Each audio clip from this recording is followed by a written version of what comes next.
নমস্কার বন্ধুরা, আমি সুপর্ণা আর আপনাদের সবাইকে স্বাগত সুপর্ণা রান্নাঘরে। তো আবারও হাজির হয়ে গেছি নতুন একটা রেসিপি নিয়ে। আজকের বরমশাই বলল মাছের একটু অন্য রকমভাবে আইটেম করতে। মাছের আবার অন্য রকমভাবে আইটেম কিভাবে করব? বলল কাতলা মাছের দই কাতলা খাওয়া গেছে, কাতলা মাছের ঝাল খাওয়া গেছে, কাতলা মাছের ভাপা খাওয়া গেছে, তাহলে একটু অন্য রকম কিছু। তো কি আর করি, বরমশাইয়ের আবদার তো মেটাতেই হবে। তাই কাতলা মাছগুলো একটু ছোটো ছোটো করে পিস করে নিলাম। আর তারপরতে আমি দিয়ে দিলাম আদা রসুন বাটা, লঙ্কা গুঁড়ো, হলুদ গুঁড়ো, আর দিয়ে দিলাম কিছুটা পরিমাণে লেবুর রস আর নুন দিয়ে আগেই মিশিয়ে রেখে দিয়েছিলাম। আর তারপরে দিয়ে দিলাম অল্প একটু কর্নফ্লাওয়ার দিয়ে ভালো করে মাখিয়ে নিলাম। আর তরকারি করার জন্য ছোটো ছোটো করে আলু আর কেটে নিয়েছি এখানে পেঁপেটা খেলে পেটও ঠান্ডা হবে। আর গাছে অনেক পেঁপে হয়েছে, পেঁপেগুলো কি নষ্ট হবে? তাই একটু এইভাবে তরকারির মধ্যে মিশিয়ে খাওয়ার চেষ্টা করছি। আর এইভাবে করলে বরমশাই খেয়ে নেয় আর বাচ্চাটাও খেয়ে নেয়, সেই জন্যই করে নিচ্ছি।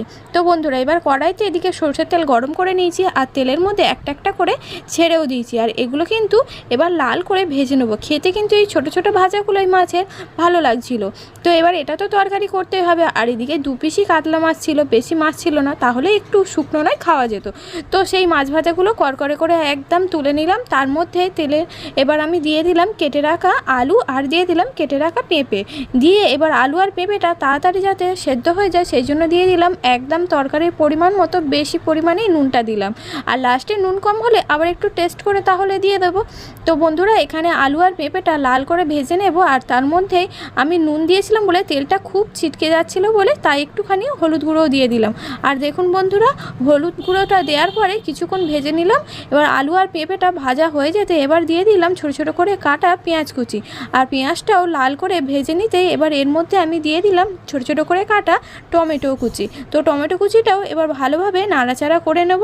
আর একদম গলে যাওয়া পর্যন্ত অপেক্ষা করব না, যা একটু টমেটোটা গালে লাগলে টকটক খেতে কিন্তু তরকারিটা ভালো লাগবে। তারপরে দিয়ে দিলাম আদা রসুন বাটা। তো আদা রসুন বাটাটা দিয়ে এবারে আমি দিয়ে দিলাম কিছুটা পরিমাণে লঙ্কা গুঁড়ো আর হলুদ গুঁড়ো একটু দিয়েছি, দিয়ে ভালোভাবে এবার মিশিয়ে নিচ্ছি। আর মশলাটা প্রায় কষানো হয়ে গেছে। তো এবারে এর মধ্যে আমি দিয়ে দেব জল। আর মশলা থেকে তেল ছেড়ে আসতেই দিয়ে দিলাম জল। আর জলটা ফুটে উঠতেই এবার এর মধ্যে আমি দিয়ে দেব আগে থেকে ভেজে রাখা মাছগুলো।